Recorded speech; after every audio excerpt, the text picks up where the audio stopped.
welcome to another episode. I know, it's been like a month or so since this episode's come out, but I have no excuses. I swear it's not because I was pissed off that Saitama lost. I'm not. I've just been dealing with a lot.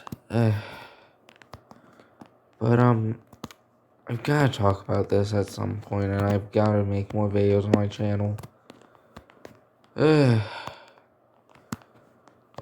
Saitama vs. Popeye is a good episode if you ignore its flaws. And it doesn't have many, but it has a few big flaws that a lot of YouTubers have not pointed out yet. And they all come from Popeye's and I's half. I swear to God that Popeye's analysis sounds like it was written by the biggest Popeye fanboy ever. And I'm not lying when I say this.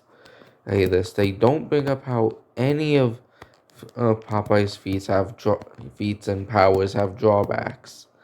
Despite them all having very big drawbacks, they don't mention how Popeye's literally died in the past. And they don't bring up how Spanish can be used against Popeye. That's my biggest flaw with this episode. Popeye would have gotten his shit kicked in had they had anybody else do the research for Popeye other than the one that did the research. Because the person who did the research clearly knew about Popeye's feats and everything about Popeye, but then twisted it into Death Battle's image to make it seem like Popeye would win. And nobody brings this up. Like with Saitama, it makes sense not to bring up how he has no weaknesses and stuff, or not to bring up any weaknesses or stuff, because Saitama has no known weakness. We don't know what he can and cannot. We don't know what he can't do. For all we know, Saitama really does have limitless power. Which I'm actually glad Death Battle didn't go into that. But it also led them into doing the tune-up, the different type of worlds argument, which is just bullshit. But yeah, most of this is just going to be me complaining about Popeye's analysis. Just be ready for that. Because, oh boy, do I have several fallacies I have to talk about with Popeye, that Death Battle claimed. For one, Popeye being able to revive himself. That's not actually true. Both times Popeye has revived himself, those were put in quotations. Both times that happened, him being disintegrated and that other time, forgot it. But him being disintegrated, that was his nothingness, not him dying. He survived the blast, as he wasn't actually dead. Now, if he died, he wouldn't be able to come back. He himself has been stuck as a ghost, saying that not even Spanish can bring him back. And yes, I was in the comics. Comics, not the cartoon. Papa has never died in the cartoon, and yeah. Also, I'd like to point out that another fallacy with them putting Popeye at universal levels of power. Like the spinach star thing, that made a little sense. But also the fact that they freaking translated freaking nutrition to tons of TNT, which is scientifically impossible, was annoying to me. But anyways, point is Popeye, the universal level feat they put Popeye with is just Popeye resisting it. He didn't actually match the power or do anything. He just is immune to being wiped from existence. But they misinterpreted it as him straight up being too powerful for a universal level attack to phase him. It was even stated that the attack wasn't actually Popeye overpowering it, but him resisting it, being immune to it. So yeah, that's another big flaw with Popeye's analysis. I'm not saying any of this to shit on it, by the way. I'm not. I'm honest to God. I'm not. I don't have a problem with this episode. Oh, I just have a problem with Popeye with how they did it in Saitama. They straight up just made it a stomp because they misunderstood what Popeye is and how he works, and it annoys me. Yeah, they don't mention any of Popeye's downsides. They don't mention any of how Popeye has failed dozens of times, but just gets up and keeps his head up. They don't give Popeye any really. They don't give Popeye much freaking, what is it, character depth. They don't talk about the depth of Popeye's character like they do with Saitama. And it pisses me off because I don't personally have an attachment to Popeye, but I prefer seeing them get into depth of character like most episodes this season has succeeded in doing, instead of just, oh, he's some unbeatable god, that's about it. It's the exact same case with what they did with Goku vs Superman 2, who I might review that at some point, just along with the first one, because those are two very different episodes. But yeah, Popeye's analysis is the only big problem with this fight, and the different type of worlds argument, especially with them calling Saitama's world ordinary. I beg to fucking differ. Like, I'm. Let's just get back to it. They also, only problem with is Saitama's is thing is that Saitama, they literally mention Boros' strongest attack without actually stating its real power, as stated in the official power scaling for One Punch Man books, which doesn't have a Saitama page. I wonder why. Yeah, I was trying to zoom into Saitama's face, but it didn't let me. Anyways, Boros' attack is literally just as the name says, as it has the power of a supernova backing it up, and meaning technically, Saitama has the same amount of power effortlessly as he does as Popeye's spinach. Is by their logic of how powerful the spinach is when it's not paired with Popeye. And Saitama getting a 200 times multiplier, you get the point. That's that's 200 supernovas all at once in one punch. Punch. By the way, that's also levels of power no. Also, they didn't calculate Saitama's strength right, because he's never even output 1% of his power. He literally puts in less effort in his punches than he does when he's sitting. Also, they used that argument that was illegitimate due to the nature of Saitama saying he reached his limits. That was him talking to Genos, saying that he reached his limits and giving Genos hope that he can catch up. Seriously? You're actually gonna take Saitama's word for it this is the same guy who lies on a regular basis. He's just to try soothing enemies and other people. He literally admitted that he lied about that and that he doesn't know where his cap, if he's ever going to reach his maximum level of power. But Death Battle ignored that. And Death Battle ignored a lot of stuff about both of them.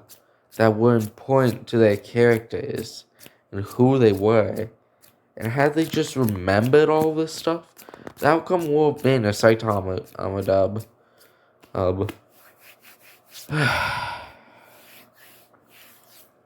Anyways, let's just talk about the fight. Fight's amazing.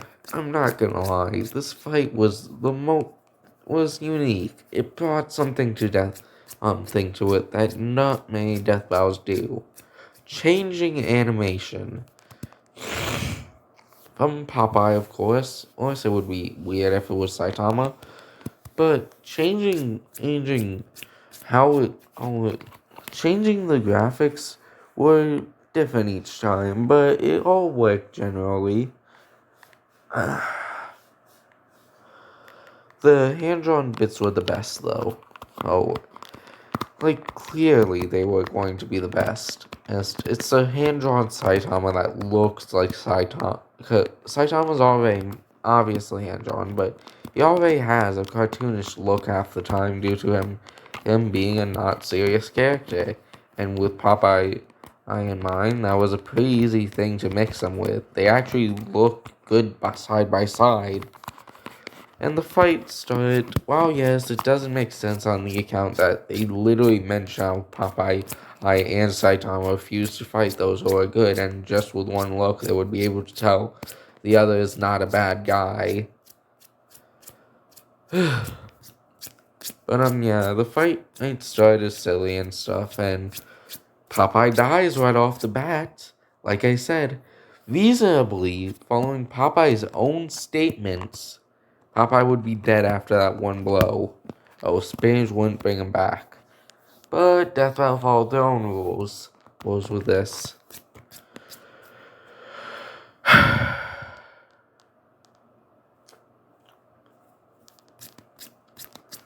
Also, yeah, voice acting is on point. It's like if I ignore the fact that they left out everything important, if I ignore the fact that this episode got so much wrong about both characters I did research for, I promise I did.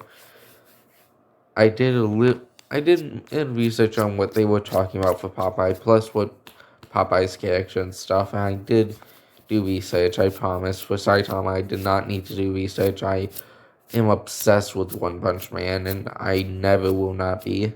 One Punch Man is my favorite anime and manga, and I just consider One Punch Man perfect, okay? Go ahead and leave an angry comment that it's not Dragon Ball Z or Naruto. Oh no, Naruto's another really good one.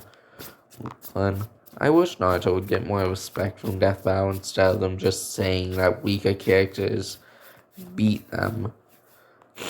Seriously, almost every Naruto episode except Hiroshi vs. Jiraiya should have been a win, but Death Battle just gave bullshit. Back on topic. Fight's great, voice acting's on point, and if I ignore the fact that they left out everything, and the fact of the small different worlds argument, which I never want to see from Death Battle again, and using that argument doesn't matter. It doesn't matter if two worlds are work differently. Yeah, that's like saying that due to the nature of chi, chakra can never ever outmatch chi. When in reality, characters like Yamcha and Krillin, or any human character, and even some of the weaker alien characters, will be outclassed by even some of the mid-tier Naruto characters and key power. However, it's not that hard for a Naruto character to easily outclass as one of the weaker Dragon Ball characters. Dragon Ball fans, shut the fuck up. I don't care if you think that Yamcha's universal.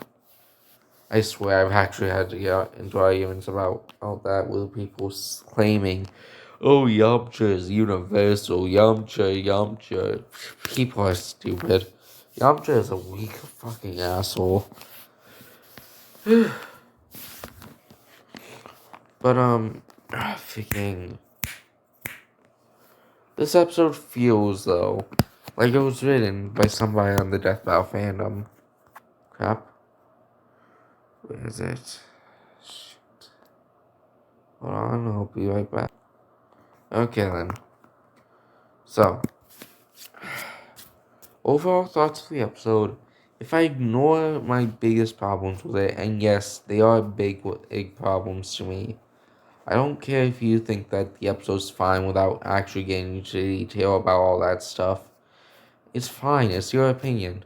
But if I ignore my biggest problems, it's an easy 10 out of 10. Like, my problems are technically minor. They forget information on characters all the time. I'm in and it's not that big of a deal usually. My biggest problem with this episode is why those are big problems to me is because I have a personal attachment to Saitama. He's my favorite character in fiction, and it just pained me to see him wasted like this against a foe that wasn't even that popular for him. I would have taken Krillin over Saitama over this needless match. But we got Popeye versus Saitama. It was a good enough episode. If I include everything I have a problem with, it's a 7 out of 10. I would have given it an 8, but due to my personal attachment, I have to give it a 7. If I'm including that, without including my big yet minor problems, it's a, it's a 10. And honestly, it's better. I would rather this episode than Hulk vs. Broly any day. Heck, most season finales, I'd rather take this one over them. Like Goku vs. Superman, My Guy vs. All Might are the two exceptions for this. Well,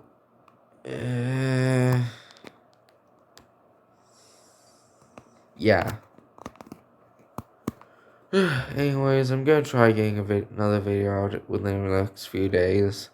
Which I actually have a plan for what it's gonna be.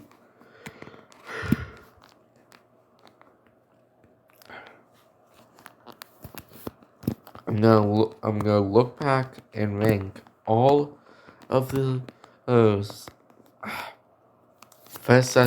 episodes of all 8 seasons and rank them. And then I'm gonna do the same with finales. I'm not doing it for each episode individually because, well, yeah. Let's be honest, you guys don't want to see that. Yeah. Once I'm gonna rewatch all finales and over the next couple days, I'm gonna rewatch all the first episodes of all the seasons, and then watch all the finales, I guess.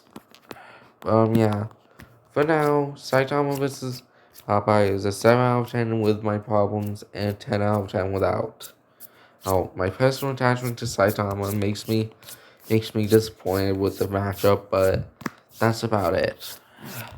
For what my personal attachment leaves me with. It's a good episode no matter what, and I can't deny that, but I don't plan on rewatching it all that often, because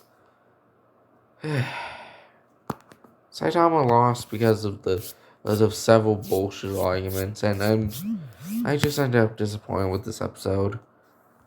Over what could have been a genuine, cool Saitama dub, or with their logic, a Saitama tie. But yeah. Also, the ending bit is 10 out of 10 no matter what. Even with my problems of the episode, that should carry it to 8, but I'm gonna keep it as 7 due to my personal attachment and how much I dislike this matchup. But yeah. Remember to like, comment, and subscribe. And don't forget to hit the bell for all my content. To remember all my content. If you're wondering why I was sounding dead inside this video, it's a mixture of literally being depressed right now. Not to the point I want to kill myself. Don't worry, I've been through that at once. I don't want to go through it again. and being tired. Plus, my voice has been starting to get dry. Yeah. I'll catch you guys on the flip side.